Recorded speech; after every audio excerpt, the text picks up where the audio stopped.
galactic health crusaders, Dr. Ren here in front of the United Nations with director Guy Reid and director of photography Christoph Ferstad of Planetary. How you guys doing? Great. Doing pretty good.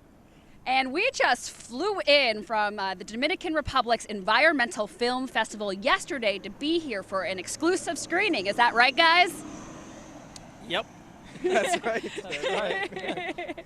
So why don't you tell our viewers about Planetary? Because I know they follow me, they see all these posts on my Facebook and Instagram of all this fun that we're all having globally. Yeah, so Planetary is an environmental philosophical film that really looks at this idea of worldview. So it's really based on the premise that we can't change the world unless we change the way that we see ourselves. And the film really looks at this idea that we're interconnected with each other and with the biosphere and with the cosmos as a whole. And it tries to take a contemplative approach to the environmental crisis and bringing in voices from, multiple different voices from all around the world.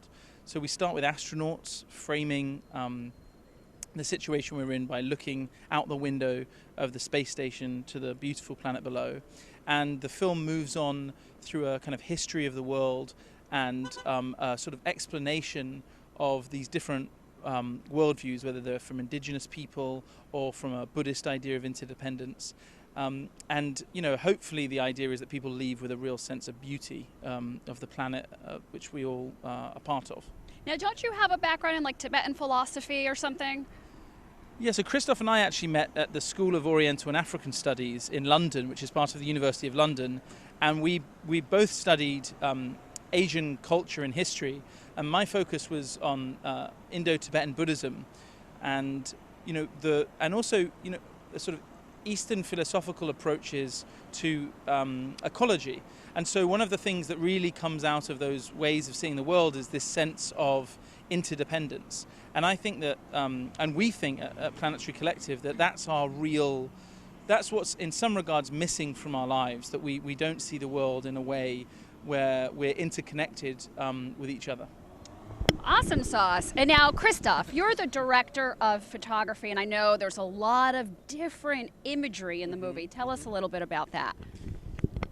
Yeah, so ever since we started the project, we knew that we were going to have this really amazing, deep, philosophical journey that we would take our audience on. But we also wanted to make sure that we could then also have this amazing visual journey that would accompany it.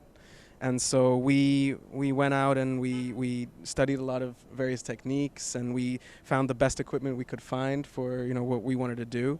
And so we filmed it all in 4K, Ultra HD. It's like, the equipment and the techniques are really, the best that we can do.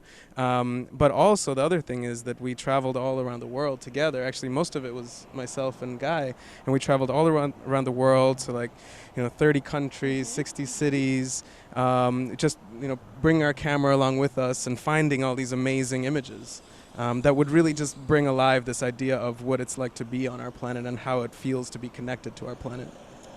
And even though this imagery is very meditative in a sense, I know there's this one frame that you got that we would never know you were being attacked by monkeys. What happened there? You were hanging off a cliff? Yeah, that's exactly it. Yeah, there's you watch this film, and hopefully you all will go and watch this film, and you see all these amazing images, and it's very relaxing and evocative in that way. But yeah, a lot of the images we got, there's always things happening in the background, and there is one story that you alluded to, which is basically that we wanted to capture this one image of a cliff and a little temple on the side of a cliff on the in the background that was in Bali in Indonesia, and Guy and I were there, and we went to emulate this image that we'd seen in another film, a big inspiration to us, which is called Baraka. And so we went to the exact same place that they had filmed it, and in this shot in the film, there's this amazing foreground with these monkeys sitting, and you can see the waves coming in, and it's just really beautiful. And so we thought, okay, we need to do the same thing. So we went there, we arrived, and there weren't any monkeys. And so we were just like, okay, we'll still get an amazing shot. This is still going to be really cool. We went and started to set up, and we had to like crawl over some barriers and go onto this cliff, and it was a little bit precarious. And we were just kind of like, setting up all our equipment, and I was kind of hanging off of the cliff a little bit, and Guy was like holding on to me. And, we were getting this amazing shot, and suddenly we heard our driver behind us, yeah, he like started shouting. And he picks up this tripod and he's like fending off all these monkeys that are trying to attack us. And, so there's always these stories behind every image. And, love to share that as well. Right. And it just makes for a greater experience, especially talking to the kids like we were in the Dominican Republic. They were really engaged by those type of stories. I want to know a little bit about the people and experts that you chose to RENterview in your movie. I know, of course, we've got Ron Guerin, who's an astronaut, and Tyokas and Ghost Horse, who I've worked with at the New York Open Center. Don't you even have like the guy who's next in line to be like Dalai Lama? Yeah, we're very fortunate. We were on a kind of incredible journey in India, and we came across a couple of individuals, and there was this remarkable unfolding that allowed us to interview His Holiness the 17th Karmapa. The Karmapas are traditionally the lineage holders of a form of Tibetan Buddhism in primarily East Tibet. And the Karmapas are the oldest reincarnated lamas in Tibet. So there's been 17 Karmapas. Karmapa, yeah, Karmapa. Which can sometimes mean, it means like karma, like a sort of man of action. And the Karmapas are very, very important and profound. The 16th Karmapa actually died here in America, in Chicago, in 1981, and was an incredibly powerful force in bringing the traditions of Tibetan Buddhism here in America. And so we were very, very fortunate to interview His Holiness, and he was he said the most profound and truly wonderful things regarding the worldview that we're talking about. So we were very, very fortunate. Awesome sauce.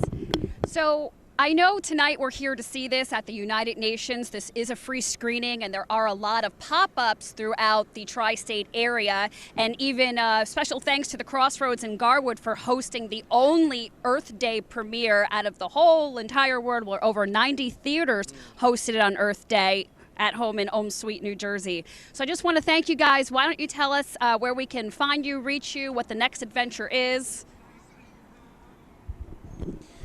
Yeah, you can find us at weareplanetary.com, and we're on Twitter and we're on Facebook as well at weareplanetary. And find us, see the film, share it with all your friends, and talk to us. Yeah. Well, thank you guys. Thank you, Ren. Thank you. Smooches. Mwah.